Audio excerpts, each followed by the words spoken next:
दोस्तों आज की सबसे पहली और बड़ी खबर, रांची में भारत की शानदार जीत, साउथ अफ्रीका को हराया 7 विकेट से। बड़ी खबर है, टीम इंडिया ने 3 वनडे मैचों की सीरीज के दूसरे मुकाबले में साउथ अफ्रीका को 7 विकेट से हरा दिया।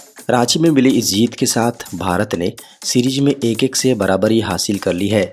साउथ अफ्रीका के कप्तान केशव महाराज ने टॉस जीतकर पहले बल्लेबाजी करने का निर्णय लिया था और उनकी टीम ने 50 ओवर में 7 विकेट खोकर 278 रन बनाए।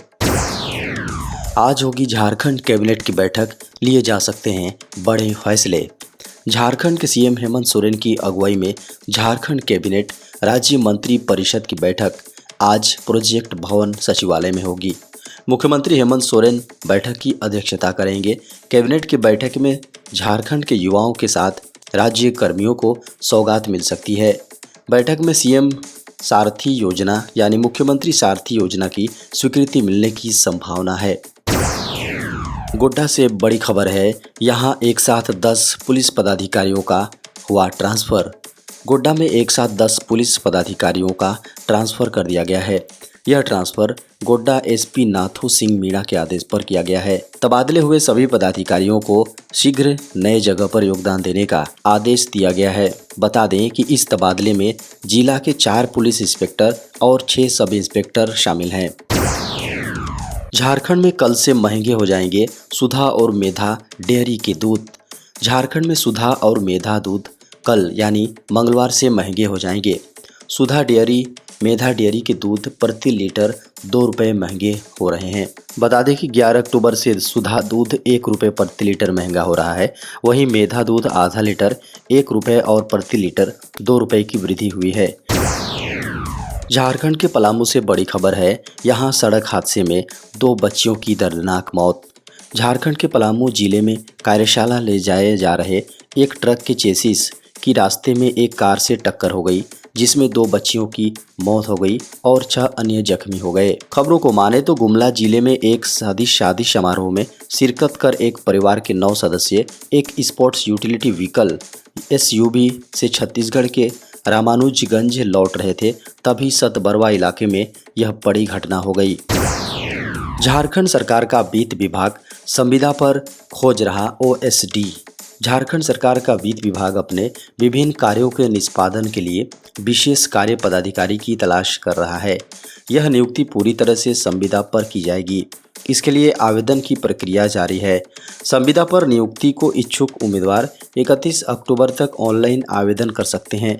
नियुक्ति को लेकर विभाग की ओर से दिशा निर्देश जारी किया गया है। इसका आवेदन recruitment.jharkhand.gov.in के जरिए कर सकेंगे।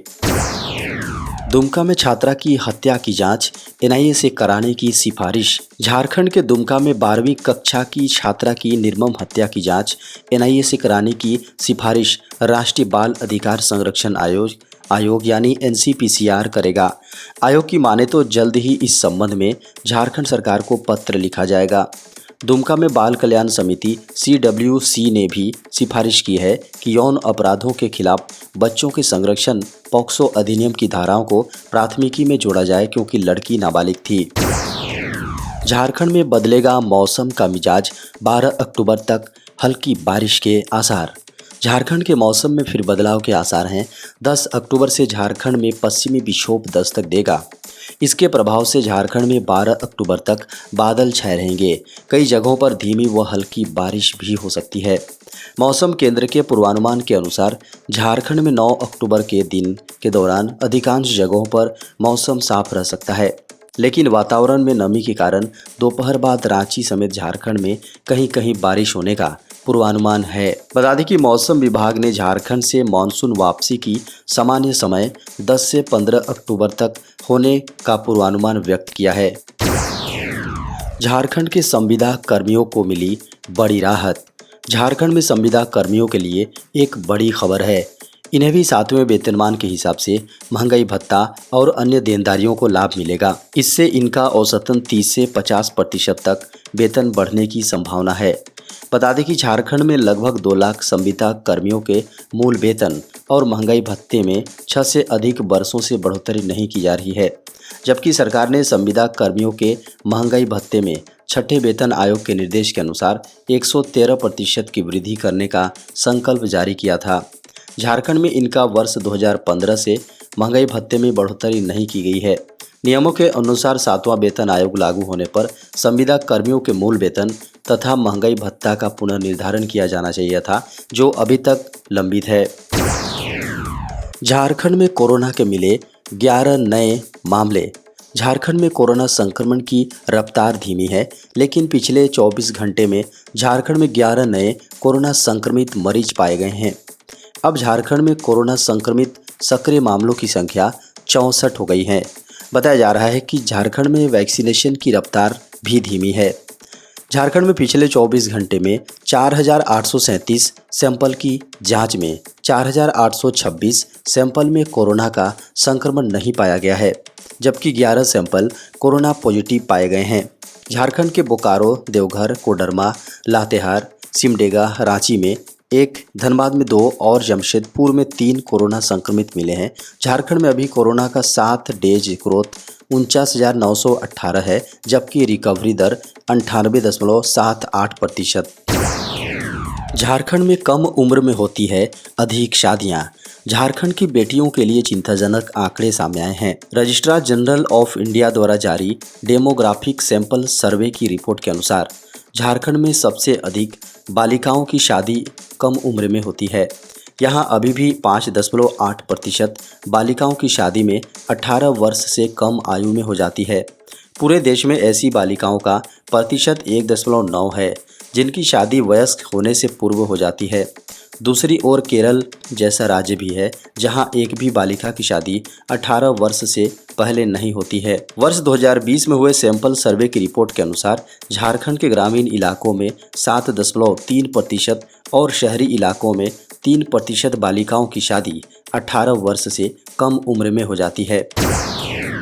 बिना टिकट यात्रा करने वाले यात्रियों की खैर नहीं, रेलवे ने 25 लाख लोगों से वसूला जुर्माना। मध्य रेलवे ने हाल ही में जानकारी दी कि वित्त वर्ष 2022-23 की पहली तिमाही यानी अप्रैल सितंबर के बीच रेलवे ने 24.58 लाख लोगों को पकड़ा, जो बिना टिकट के यात्रा और सामान लेकर ट्रैवल कर रहे थे। ध्यान रखने वाली बात यह है कि वित्त वर्ष 2021-22 की तुलना में यह संख्या 97.13% अधिक है। मध्य रेलवे ने इन 24.58 लाख लोगों से लगभग 163.27 करोड़ रुपए का जुर्माना वसूला है।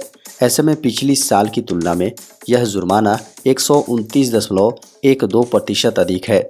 पिछले वर्ष रेलवे ने लगभग 71.26 करोड़ रुपए की कमाई जुर्माने के रूप में की थी। देश में कोविड-19 के मिले 2,756 नए मामले। भारत में कोविड-19 के 2,756 नए मामले आने से संक्रमण के कुल मामलों की संख्या 4,46,12,013 हो गई है, जबकि उपचाराधीन मरीजों की संख्या कम होकर 28,593 रह गई हैं। केंद्रीय स्वास्थ्य मंत्रालय के सुबह 8 बजे तक अद्यतन आंकड़ों के अनुसार 21 और मरीजों की जान गंवाने से मृतकों का आंकड़ा बढ़कर 5,28,799 हो गई हैं। इसमें केरल द्वारा मौत के कुछ मामलों को कोरोना वायरस संक्रमण से जान गंवाने वाले लोगों की सूची में शामिल किए गए 16 मामले भी शामिल हैं।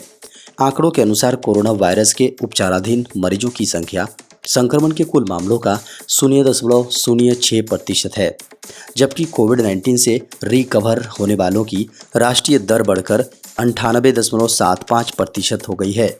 बीते 24 घंटे में उपचाराधीन मरीजों की संख्या में 658 मामलों की कमी रिकॉर्ड की गई है। वित्त मंत्रालय का नया प्लान, चेक बाउंस हुआ तो कट जाएंगे दूसरे खाते से पैसे। अगर चेक बाउंस होता है तो आपके दूसरे खाते से पैसे काट लिए जाएंगे। इसके लिए वित्त मंत्रालय स्पेशल प्लान पर विचार कर रही है। चेक बाउंस के मामलों से प्रभावी तरीके से निपटने के लिए वित्त मंत्रालय खास योजना पर विचार कर रहा है। वित्त मंत्रालय के प्लान के अनुसार चेक जारी करने वाले के अन्य खातों से पैसा काटने और ऐसे मामलों में नए खाते खोलने पर रोक लगाने जैसे कई कदमों पर विचार हो रहा है। चेक बाउंस के बढ़ते मामलों को देखते हुए मंत्रालय ने हाल में एक उच्च स्तरीय बैठक बुलाई थी, जिसमें इस तरह के कई सुझाव मिले हैं।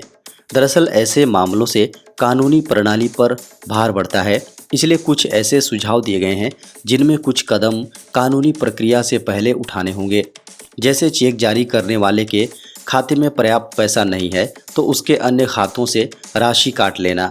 खबरों को माने तो अन्य सुझावों में चेक बाउंस के मामले को कर्ज चूक की तरह लेना और इसकी जानकारी ऋण सूचना कंपनियों को देना शामिल है, जिससे कि व्यक्ति के अंक कम किए जा सके। बताया गया कि अगर ये सुझाव अमल में आते हैं तो भुगतानकर्ता को चेक का भुगतान करने पर मजबूर होना पड़ेगा और मामले को अदालत तक ले जाने की जरूरत नहीं पड़ेगी। झारखंड में 11 अक्टूबर तक नहीं बने सड़कें पुल तो केंद्र सरकार नहीं देगी पैसा।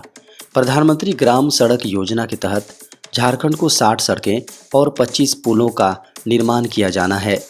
वर्ष 2021 में योजना को मंजूरी दी गई थी, लेकिन 8 अक्टूबर 2022 तक भी योजनाएं पूर्ण नहीं हो सकी। अब 3 दिनों का समय शेष बचा है, यानी 11 अक्टूबर तक अगर सड़कें और पुल नहीं बने तो केंद्र सरकार योजना के लिए एक भी पैसा नहीं देगी। इसे लेकर पहले ही केंद्रीय ग्रामीण विकास मंत्रालय के सचिव NN सिन्हा ने झारखंड को स्पष्ट कर दिया था। स्पष्ट कहा गया था कि योजनाओं को पूरा करने के लिए अगर समय सीमा पार की जाती है तो केंद्र सरकार पैसा नहीं देगी, झारखंड को ही पूरा पैसा लगाना होगा।